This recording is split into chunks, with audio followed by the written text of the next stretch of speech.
मित्रों, कमर सीधी, रीढ़ की हड्डी एक सिध में, शरीर स्थिर, मन शांत, जीवन एकांत, तरंगे केंद्रीभूत, जीवन की प्राण और प्राण की ऊर्जा मूलाधार चक्र में।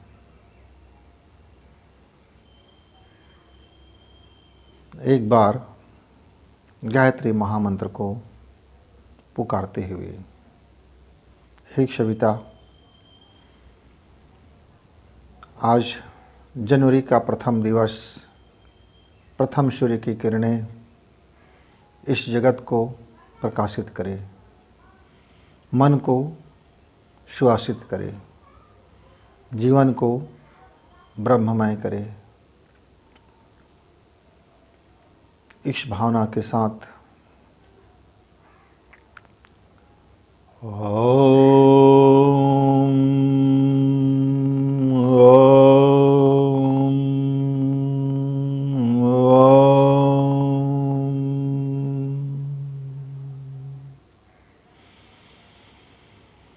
दोनों नासिका से सांस भरते हुए सुषुम्ना स्वर सांसें पूरा खींच लीजिए, कुंभक, और फिर धीरे धीरे सांसें बाहर।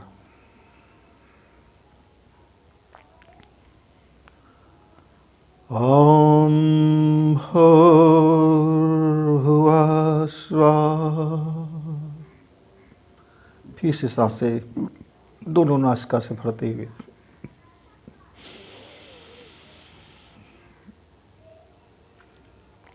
अनुभव करते हुए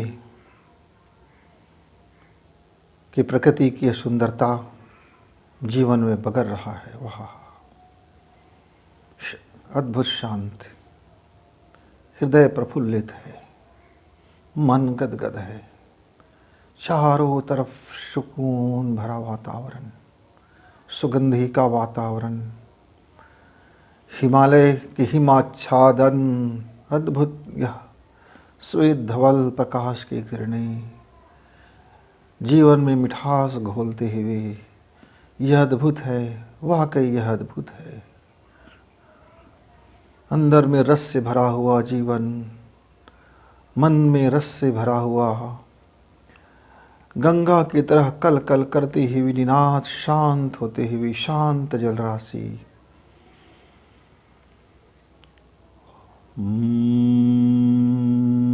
तत्सवितुर्वरेण्यं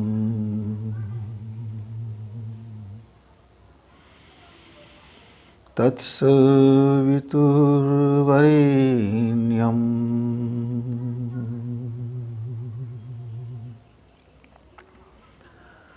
तत्सवितुर्वरेण्यं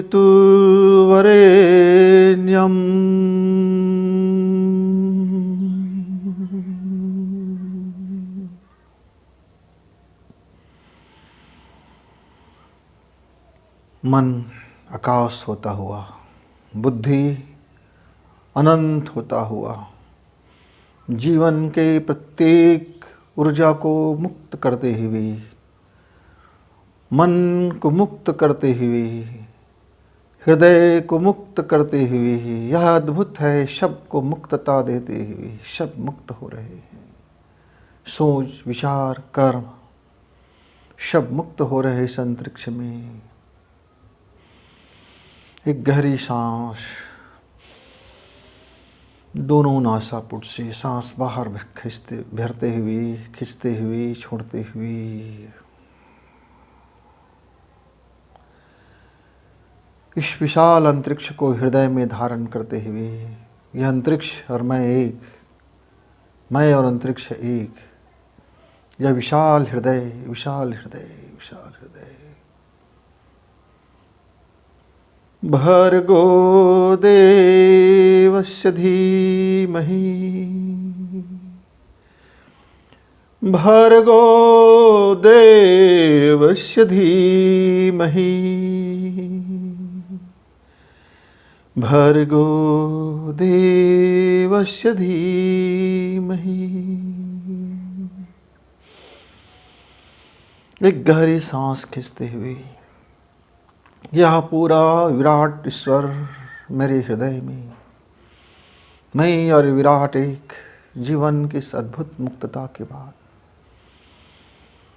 जीवन प्रार्थना में, जीवन आशीष, सबका जीवन कल्याणमय हो, आत्मा परमात्मा में विलय होती हुई, हर चीज़ मुक्त है, हर चीज़ मुक्त है।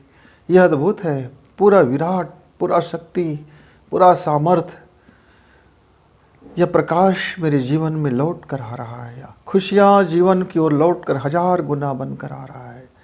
यह आनंद, यह करतल ध्वनि, यह निनाद करता हुआ वायु का अद्भुत गुण, अक्षर ब्रह्म, ब्रह्म ओम का नाद, यह विराट ईश्वर की अद्भुत माया मेरी ओर लौटते हुए 1000 गुना बनकर रहा। सबको प्रकाशमय जीवन की उपलब्धि हो, प्रकाश की उपलब्धि हो, आनंद की उपलब्धि हो, जीवन की उपलब्धि हो। इसी भावना को प्रसारित करते हुए एक गहरी सांस खींचते हुए दोनों नासापुट से और सुगंधी को अनुभव करते हुए धीरे धीरे आप सांसों को बाहर छोड़िए।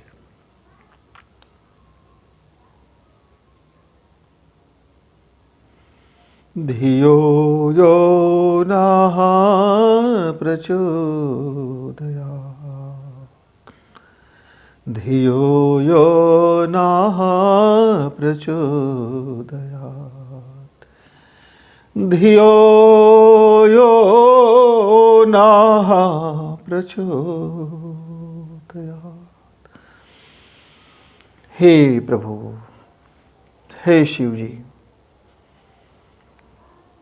मुझे उस विराट की ओर ले चल, जिस अनंत गाथा को आप धारण किए हुए हो। अक्षर ब्रह्म मेरे जीवन में अवतरित हो। ओम ही केवल मेरे मन, आत्मा, चित्त, बुद्धि में विराजमान हूँ। यह चतुर्मुखी ईश्वर का जब मेरे जीवन में पदार्पण हो, यह 4 पादों वाली माँ गायत्री को जो जान लेता है वह मुझे ही जान लेता है, ऐसा परम ब्रह्म कहते हुए परम ब्रह्म ने अपने मुख से कहते हुए, मित्रों, लिंग पुराण में शिव जी कहते हैं कि जो इस तरह से जो मुझे गायत्री को भज लेगा, जो जीवन में धारण कर लेगा, जो मंत्र जप कर लेगा, जो हवन कर लेगा, जो कर्म कर लेगा, वह चतुष्पाद गायत्री स्वयं उसके जीवन में अवतरित हो जाएंगे। ऐसा शिव जी अपने परम भक्तों को श्री लिंग पुराण में कहते हैं। मित्रों, बसंत गुरु जी का प्रणाम। जनवरी का प्रथम दिवस आपके जीवन में अक्षर ब्रह्म का अवतरित हो। ओम मैं आपका मन हो, जीवन हो, कर्म हो और प्रणव ब्रह्म के साथ आपका हर सांसें चलती हो और ज्ञान की शक्ति का आपके जीवन में प्रकाश हो। यही चतुष्पाद गायत्री कहलाता है। मित्रों, अलंकारिक शब्दों में कामधेनु को ही चतुष्पाद कहा गया है। कामधेनु माँ गायत्री का गाय स्वरूप, माँ गायत्री का गाय स्वरूप। गाय कहने का मतलब ये नहीं है कि जो चौपाया गाय है, जो 1-2 सींग वाली गाय है, एक पूंछ वाली गाय है और 4 पैर वाली गाय है, ऐसा गाय को आप प्रतीक कह सकते हो। लेकिन श्री लिंग पुराण में कहते हैं कि जब जीवन का, कर्म का, सोच का, विचार का, धारणा का, अवधारणा का पूरा पैकेज, पूरा प्रोग्रामिंग और पूरा उसका डायग्राम यदि अक्षर ब्रह्म के द्वारा आप बनाते हैं तो जो शब्द मुंह से बोलते हैं, जो समझ में आता है, जिससे आप सोचते हो, जिससे आपका पर्सनालिटी बनता है, जो आपका घर परिवार है, जिससे आप व्यवहार करते हो, यदि इन तमाम एक एक लेटर्स में, एक एक अक्षर में यदि आप उस ब्रह्म को समान समझते हो और अपने मुख से निकले गए एक एक आपका अक्षर वो ब्रह्म का ही प्रतिनिधि जब बन जाता है, जीवन की लफ्फाबाजी खत्म हो जाता है। कटु वचन आप बोलने से पहले ये सोच लेते हो कि मैं अक्षर ब्रह्म का उपयोग कर रहा हूँ। किसी के साथ धूर्तता और कमीनागिरी करने से पहले यदि आप ये सोच लेते हो कि मैं अक्षर ब्रह्म से, ये मुख से जो निकालता हूँ मेरा वो अक्षर ब्रह्म है, इसमें कोई घटिया शब्द ना निकालो, कोई दोयम दर्जे के बात ना निकालो, आपराधिक बातें ना निकालो, क्रिमिनल माइंड ना रखूँ, दुनिया में एक बेहतरी करने के लिए ही मैं अपना इस मुख का उपयोग करूं। तो मित्रों, कहते हैं गायत्री का एक पैर जो होता है मुख होता है। अब मुख ऐसा तो है नहीं कि जिससे आप चल सको, लेकिन यह पूरी दुनिया चलती है तो मुख से ही चलती है। तो गायत्री का एक पैद, एक पाद, एक पैर या एक पद, सारा चीज अलग अलग है। जब हम त्रिपदा गायत्री कहते हैं तो 3 पदों वाली गायत्री कहते हैं। कौन सा 3 पद वाली? तत्सवितुर्वरेण्यम एक पद, भर्गो देवस्य धीमहि दूसरा पद, धियो यो न प्रचोदयात् तीसरा पद, और चौथा पद क्या है मित्रों? ओम भूर्भुवः स्वः, ये चौथा पद। यानी इस ब्रह्मांड में, इस विराट शक्ति में, उसके कण कण में भी और निर्वात में भी, जहाँ से प्रकाश का उत्पन्न हुआ, जब पहले बार उत्पन्न हुआ यह ब्रह्मांड, तो जो पहला उत्पन्न हुआ वो अक्षर ब्रह्म हुआ। अक्षर ब्रह्म माने एक ध्वनि, एक नाद। उस एक नाद में, अब नाद में कोई जब निर्वात हो तो नाद सुनाई नहीं देता, और जब अदृश्य हो तो प्रकाश का दृश्य दिखाई नहीं देता। ऐसे में फिर साधना किया गया ओम का। तो सबसे पहले जो शब्द निकाला गया ओम, ओम माने हमारा मस्तिष्क, ओम माने हमारा मन, ओम माने हमारा चित्त, ओम मारी हमारी कुंडली की सारी ऊर्जाओं को यदि हम मिला जाते हैं मित्र तो वो बनता है ओम, ओम बनता है। तो शिव जी कहते हैं कि माँ गायत्री का दूसरा पद ओम, दूसरा पाद ओम, दूसरा पैर। अब ये दूसरा पैर इस दुनिया में न जाने क्या क्या उत्पाद मचाए हुए हैं। आज आप बुद्धि बल देखते हैं, IQ, AI वगैरह वगैरह। तो जो मन है और चित्त है और बुद्धि है, ये 3 पदों पर चलने वाली त्रिपदा गायत्री का एक पद बनता है ओम। मतलब हमारा मन यदि साफ हो, मन वही दिशा में चले जिस दिशा में बुद्धि कहे, और बुद्धि ठीक वही दिशा में काम करे जहाँ हमारा चित्त काम करे, और चित्त हमारा ठीक वही काम करे जो हमारा अंतःकरण कहे, मतलब विवेक और ज्ञान। जब यह हमारे अंदर में प्रस्फुटित होने लगता है, प्रज्वलित होने लगता है, तब ओम का अवतरण हो जाता है। हम यह जब कहते हैं ओम, तो एक ऐसा अंदर में नाद के द्वारा से हमारा मन, चित्त और बुद्धि, वो तीनों पद वाली, मतलब आपका सूर्य सविता देवता प्रकाशित होता है और जीवन को प्रकाशमय कर देता है, ज्ञानमय कर देता है, विवेकमय कर देता है, और एक ऐसा छन्नी लगा देता है कि देखो ये क्या है, क्या नहीं है, ये क्या शुभ है, क्या अशुभ है। तो शुभ और अशुभ दोनों को जो समान मान ले, तब जाकर के वो त्रिपदा गायत्री बन जाता है। शुभ अशुभ को समान मानने का मतलब क्या है? ऐसा तो नहीं है कि आप घटिया काम भी करो और कहो कि ये तो भाई शुभ अशुभ है, अशुभ है, कोई दोनों एक मतलब एक है, ऐसा नहीं है। मतलब आपके जीवन में जो भी फलित होता है वो अपने कर्म फल मान करके उस पर कोई क्रिया न देते हुए स्वीकार कर लेना। शुभ अशुभ फल दोनों को समान जान। इसका कहने का मतलब है आपके जीवन में जो घटनाएं घट जाती हैं वो आपका कर्म फल का ही है, ऐसा अंतःकरण से मान करके उसके ऊपर कोई टिक्का टिप्पणी नहीं करना, ये आपका एक समान मानना हो जाता है। मित्रों, फिर आता है हमारा प्रणव ब्रह्म। प्रणव ब्रह्म क्या है? हमारा पेट है, उदर है। हम जो अन्न प्रसाद खाते हैं, दुनिया भर की चीज़ों को जो खाते हैं जिह्वा से, रस और तमाम प्रकार की ग्रंथियाँ, तमाम प्रकार की रस, ये मेरे जीवन को पुष्ट करता है, ये मेरे जीवन को तबाह भी करता है, यही मेरे जीवन को परमात्मा तक भी ले जाता है, यही मेरे जीवन को गटर भी बना देता है, यही मेरे जीवन को नरक भी बना देता है, यही मेरे जीवन को स्वर्ग भी बना देता है। जिह्वा से खाना भी खाते हैं और जिह्वा से, वाणी से हम लोगों के साथ मुखातिब भी होते हैं, बात भी करते हैं, चर्चा भी करते हैं, साधना भी करते हैं, मंत्र भी जप करते हैं, गाली भी देते हैं। देखो चीज़ ही वही है। अब अपनी जीभ में क्या खा रहे हो? एक ने चाट पकौड़ा खाया और एक ने गाली मुंह से निकाल दिया। तो जीभ से गाली निकाला मतलब आपके पेट में गाली है, आपके मन में गाली है, आपकी बुद्धि में गाली है, तो वो आप बाहर दुनिया को दे रहे हो। भैया मेरे हृदय में जो होगा मैं वो आपको दूंगा, मेरे हृदय में जो नहीं होगा उसको आपको मैं कहाँ से दूंगा? नियम बराबर है। एक गिलास है, एक गिलास के अंदर में पानी होगा तो पानी निकलेगा, उस गिलास में दूध होगा तो दूध निकलेगा, उस गिलास में अमृत होगा तो अमृत निकलेगा। अब ऐसा तो नहीं है मित्रों कि एक गिलास में दूध है और आपने जब उसको डालना शुरू किया तो पानी निकल रहा है। तो आप ऐसा नहीं कह सकते कि मेरे हृदय में बड़ा दूध है, बस ये पानी निकल रहा है, मेरे हृदय में अमृत है, बस ये पानी निकल रहा है। ऐसा तो नहीं हो सकता, जो है वही निकलेगा। तो मित्रों, तीसरा पाद जो होता है महागायत्री का, पेट होता है, उदर, यानी जो हम भक्षण करें, जो अन्न ग्रहण करें, जो जीवन में ग्रहण करें, जो दुनिया को खिलाएं, यह ईश्वर का ही एक प्रतिनिधि है। और उसको यज्ञ भाव से यदि हम खाना खाते हैं, यज्ञ भाव से यदि हम खिलाते हैं, अन्न का प्रसाद ग्रहण करते हैं, वो मेरे जीवन में रस रसायन बनकर पुष्ट होता है और मेरे जीवन को आध्यात्मिकता से भर देता है मित्रों। तब जाकर के प्रणव ब्रह्म हो जाता है। महागायत्री का तीसरा पद। मित्रों, तीसरा पद ज्ञान की शक्ति, नहीं चौथा पद ज्ञान की शक्ति, जिसको हम तीसरा पद भी बोलते हैं, और ये चौथा पद होता है। ज्ञान की शक्ति के 4 पैर होते हैं। ज्ञान अपने आप में 4 पैर वाला होता है। बैल का प्रतीक ज्ञान। बैल मतलब कौन?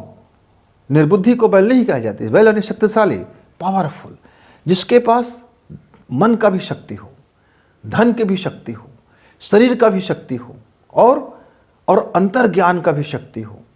चारों शक्तियाँ मिलकर के ज्ञान की शक्ति बनाता है। ऐसा नहीं है कि केवल मैं मुंह से बोल रहा हूँ कि मेरे पास ज्ञान बहुत है, तो फिर आप ऐसा समझ जाइए कि उस ज्ञान का कोई मतलब नहीं। जिस ज्ञान का आप प्रयोग ना कर सको, जिस ज्ञान को धारण ना कर सको, जिस ज्ञान के संसार में लाभ न मिले, जिस ज्ञान से परमात्मा न मिले, फिर वो अज्ञान हो गया। मित्रों, ज्ञान की शक्ति में विज्ञान भी आता है, धर्म भी आता है। आप जिस चीज़ को जितना जान सकते हो जानिए।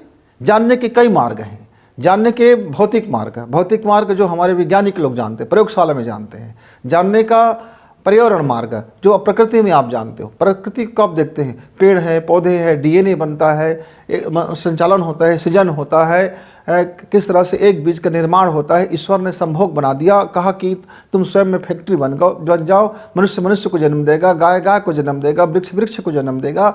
मतलब ऑटोमेटिक सृजन का ऐसा निर्माण कार्य बना दिया कि पौधे अपने हिसाब से संभोग करते हैं, मनुष्य अपने हिसाब से करते हैं, पशु अपने हिसाब से करते हैं। सब अलग अलग एक सिस्टम बना दिया, एक फॉर्मेट नहीं बनाया, अलग अलग फॉर्मेट बना दिया।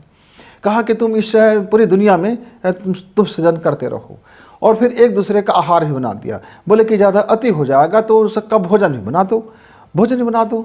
सिंह को कह दिया कि तुम मांस ही खाना, तुम घास मत खाना, क्योंकि यदि तुम घास खाओगे तो यदि मनुष्य का आतताईपन बढ़ जाएगा, पशु प्रवृत्ति बढ़ जाएगी संसार में, तो उसके शरीर को भी नष्ट करने वाला कोई चाहिए। तो एक दूसरे का आहार खाद्य श्रृंखला में हमको बदल दिया, ज्ञान के श्रृंखला में बदल दिया, संभोग की श्रृंखला में बदल दिया और खाद्य श्रृंखला में बदल दिया। नए जीव की उत्पत्ति का भी कारण बना दिया। जब मेरे शरीर में या लाखों कोशिकाओं से मेरा बना हुआ शरीर, लाखों जीव जंतु इसमें पैदा हो जाते हैं। लाखों जीव जंतु पैदा रहते हैं, जीते रहते हैं, मरते रहते हैं। इसमें शरीर के अंदर में शमशान घाट भी है, सृजन भी चलते रहता है। हर क्षण मेरा शरीर बनते रहता है, बिगड़ते रहता है।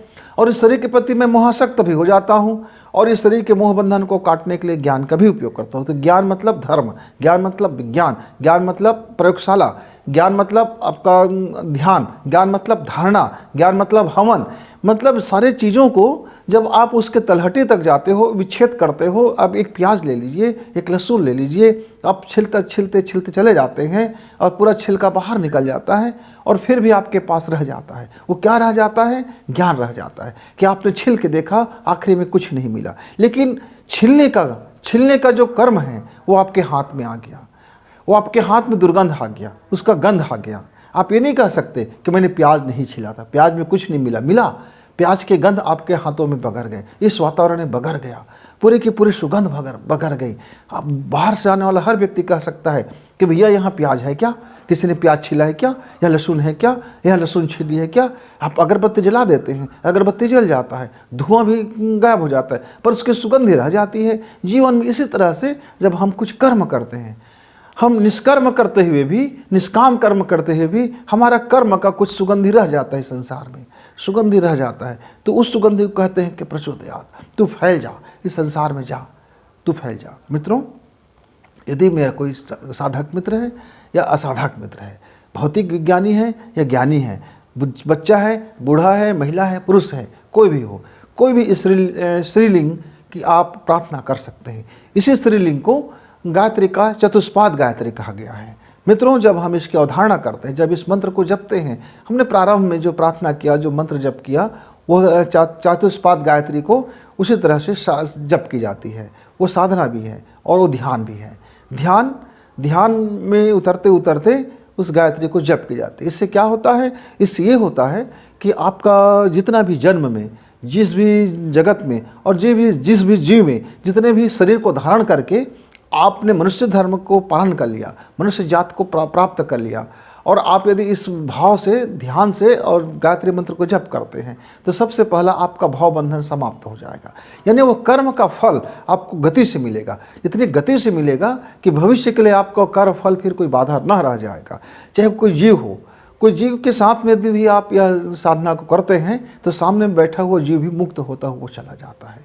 पहले वह कर्म से मुक्त होता है, भूत कर्म से मुक्त हो जाने के बाद फिर और आपका ध्यान पकने लगता है मित्र, तो भविष्य के कर्म से भी आप मुक्त हो जाते हैं।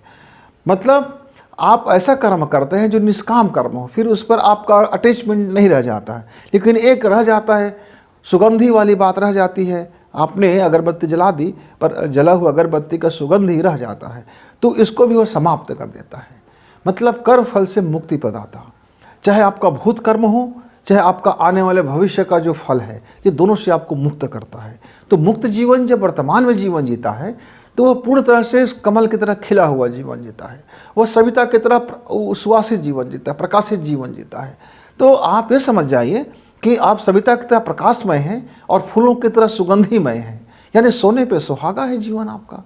तो वर्तमान में आपका जीवन बेहतरी हो जाता है, वर्तमान में आपका जीवन शानदार हो जाता है। तो आपका गायत्री का जपना, आपका गायत्री का जीवन और आपकी सांसें पूर्णतः गायत्री में बनता हुआ चला जाता है मित्र। तो श्रीलिंग पुराण में कहते हैं कि मुझे ही तू जान, यह स्त्रीलिंग को ही जान, चतुष्पाद गायत्री मतलब श्रीलिंग को ही जान।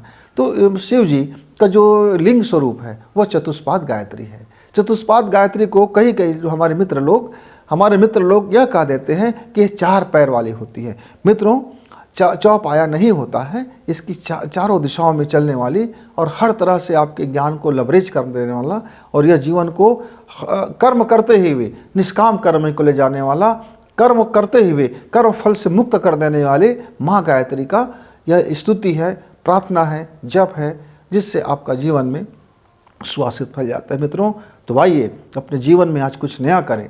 गायत्री का यह जप, जब हम सुषुम्ना स्वर से, जब दोनों सांसें भरते हुए अलग अलग पदों को अलग अलग ध्यान से, अलग अलग भाव से जब हम उस गायत्री मंत्र को करते हैं, तब उस जीवन में हमारा वह फलश्रुति प्रकट हो जाता है। मित्रों, इसमें गिनती नहीं गिननी है। मेरे बहुत से मित्र गिनती में लग जाते हैं, सिर्फ भाव ध्यान करते हुए। बहुत भाव ध्यान में ही इसका प्रमुखता है, भाव ध्यान ही इस मंत्र की प्रमुखता है, इस मंत्र की जप प्रमुखता नहीं है। आप कितने जप कर रहे हैं ये प्रमुखता नहीं है। इस आपको गिनती नहीं करना है, किसी भिखमंगे की तरह मांगना नहीं है। ये तो सिर्फ आपके जीवन में अवतरित होने वाली सबसे सुगंधी और वो पुष्पित पल्लवित और यह विराट ईश्वर को के साथ आपका अपना विसर्जन का मंत्र है। मित्रों, आइए ध्यानपूर्वक चतुष्पाद माँ गायत्री का इस जीवन में आवाहन करें। तब तक गुरु जी को विदा। नमस्कार।